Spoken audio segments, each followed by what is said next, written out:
Dans cette vidéo, on va voir quelques options pour placer des étiquettes, les toponymes, sur la carte.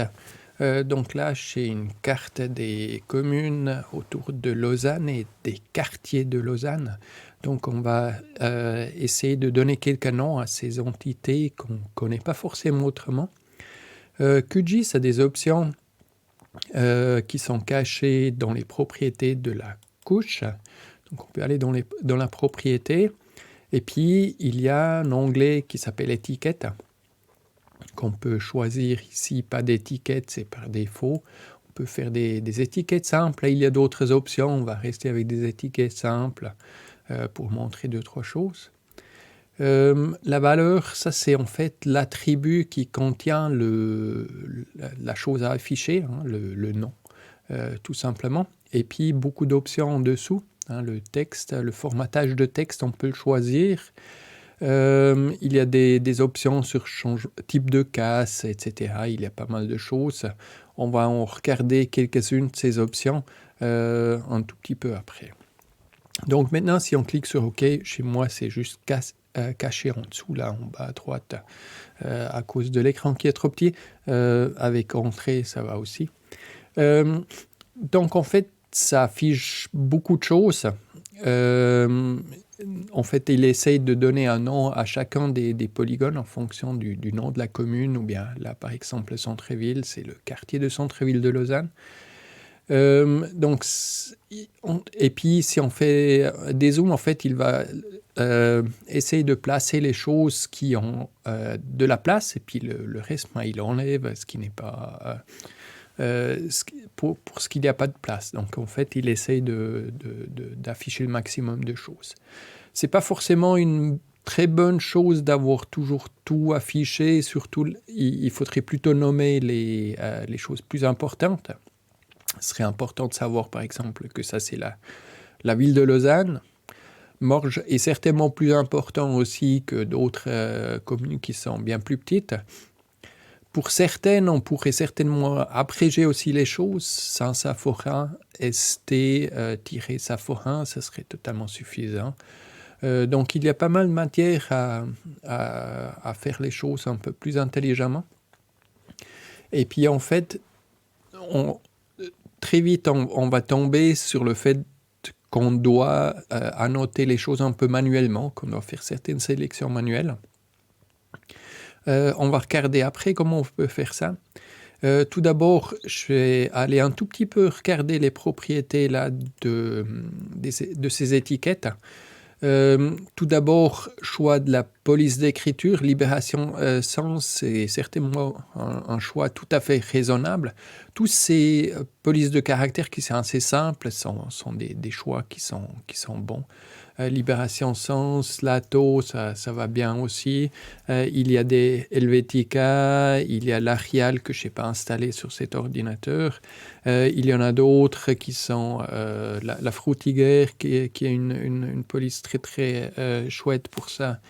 On en a d'autres aussi. La OpenSense est une très bonne qui existe aussi dans une version condensée. Les versions condensées ont parfois l'avantage de prendre un peu moins de place. Il faut les écrire un peu plus grand parfois, mais si c'est très serré, ça peut être assez sympa de les avoir. Donc je vais prendre OpenSense. C'est d'ailleurs une police open source, on peut aller la télécharger quelque part sur le web. En l'occurrence, celle-là, il vient de Google. Il y en a 2 qui sont installés en même temps là. Donc là, le style, ça peut être régulier. On voit aussi quelque chose qui est là. Parfois, on peut faire medium, qui est un peu plus gras, du gras tout court. Il faut regarder un tout petit peu ce qui est lisible. Au niveau de la taille, en principe, on peut aller jusqu'à du 6 points, 7 points à peu près. Donc, ça peut être assez petit, hein, quelque chose comme ça. C'est encore lisible généralement. Ça dépend aussi un peu du contraste. Si c'est trop foncé, là, il faudrait changer la couleur, etc. Donc, souvent, il y a du travail un peu manuel à faire à la fin. Mais on a tendance à... Les options de base, il faut déjà les exploiter. Une des choses aussi, surtout s'il y a des fonds qui changent, c'est le tampon. On peut en fait afficher un tampon autour d'une certaine couleur, d'une certaine opacité, et puis en fait ça fait quelque chose comme ça. En l'occurrence c'est bien trop là pour ça, mais c'est quelque chose qui permet d'augmenter un peu la lisibilité des toponymes dans certaines situations. Donc voilà. Maintenant, j'aimerais juste discuter rapidement comment on peut faire pour finalement afficher uniquement les choses qui sont les plus intéressantes. Et puis là, il y a pas de miracle. Souvent, ce qu'on va faire, on va créer en fait une nouvelle couche de points. Et puis, on va les placer les noms, les étiquettes manuellement. J'ai juste créé une couche temporaire, on pourrait toujours la changer, enregistrer dans un fichier plus tard, mais c'est quelque chose qui peut servir, une couche pour les étiquettes de type point, avec dedans le nom à afficher. Donc on va ajouter ça ici, donc le nom qu'on va devoir saisir. Et puis je fais aussi la taille. Parce que certaines étiquettes, parfois, on aimerait faire un peu plus grand que d'autres. Donc ça, c'est un entier. J'ajoute ça aussi. Donc il y a 2 attributs. Et puis, je peux, par exemple, maintenant, ajouter un toponyme pour la ville de Lausanne, qui est, le centre-ville est là, quelque part. Donc, voilà. Lausanne, on pourrait dire, ça, on fait ça du 12 points, quelque chose comme ça. Il y en a d'autres. La ville de Morges qui est assez importante aussi, peut-être du 10 points. On va essayer de ne pas faire trop de tailles différentes, 3 tailles différentes maximum, sinon ça fait un peu bizarre. Et puis maintenant, on peut aller là-dedans, afficher l'étiquette simple. Le nom, c'est choisi par défaut déjà, sinon on peut aller là. On peut aussi donner une expression en fait là-dedans. Sans problème, si c'est répartir sur 2 champs. Maintenant, le texte, je vais aller choisir une police, une fruitière, un crack condensé ou quelque chose du genre. Et puis c'est là, la taille, en fait, je peux aller à chaque fois dans QGIS sur ce petit bouton qui me permet de calculer la valeur qui est à gauche, qui est associée. Donc, je peux aller sur « Éditer ». Et puis, là, je prends le champ et valeur. Je double-clique sur « Taille ». Et puis, en ce moment-là, ça prend la taille de l'attribut. Donc, je peux faire « OK ». Et puis, là, en l'occurrence, évidemment, il y a là encore les noms qui sont affichés. Mais en gros, il le fait de cette manière-là. Donc Lausanne est un peu plus grand que Morges. Je vais encore faire en sorte de disparaître les points. Donc on peut aller dans les propriétés, là, dans la symbologie. On fait style de trait, aucun, couleur de remplissage, on fait tout transparent. Et puis en ce moment-là, il y a en fait pas de points.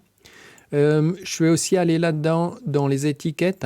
En fait, on a la position d'avoir de définition, la position. Il y a pas mal d'options ici.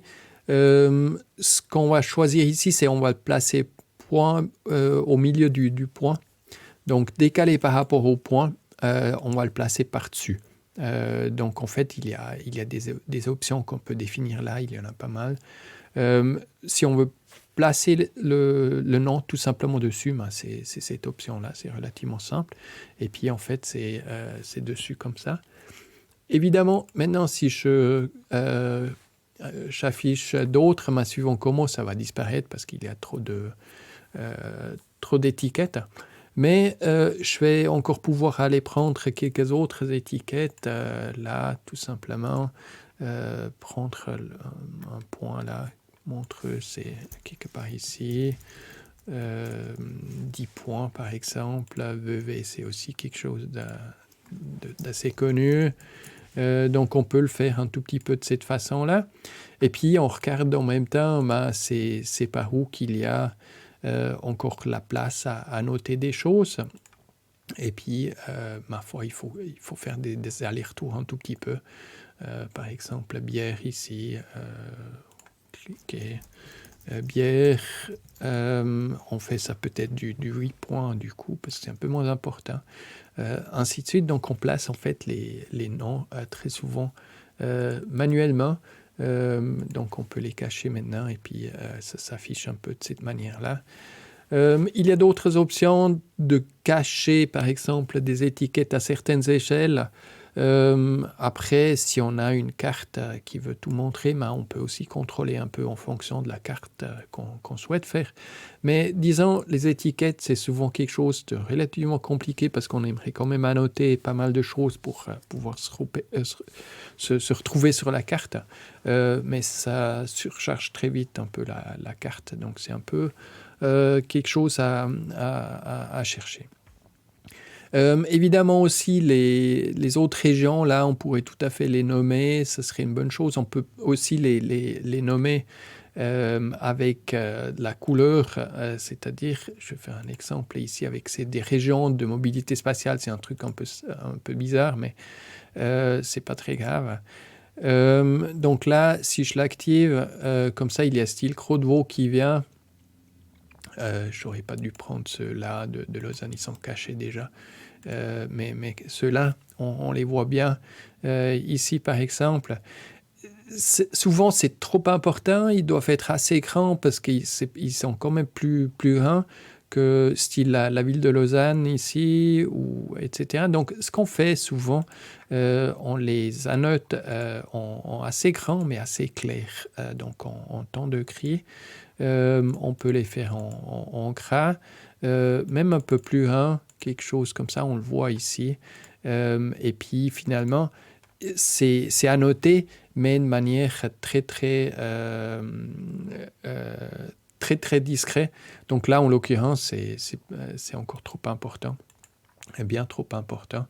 Donc on va réduire là, quelque chose comme ça, et puis faire un peu plus clair encore. Et puis l'afficher, du coup c'est un peu trop évidemment. Quelque chose entre deux, ça aurait fait l'affaire. Quelque chose, on va aller sur 70% à peu près du gris. Voilà, on peut faire quelque chose comme ça. Évidemment, ceux-là, ils n'ont pas de place ici, mais style la proie, la sarine ici, c'est quelque chose qui va assez bien. Donc il faut encore là aussi faire pas mal de travail, souvent un tout petit peu manuel. Il faut choisir des toponymes qui sont présents, mais qui ne dérangent pas trop quand même. Donc c'est un peu tout un art à retrouver le bon équilibre pour les toponymes.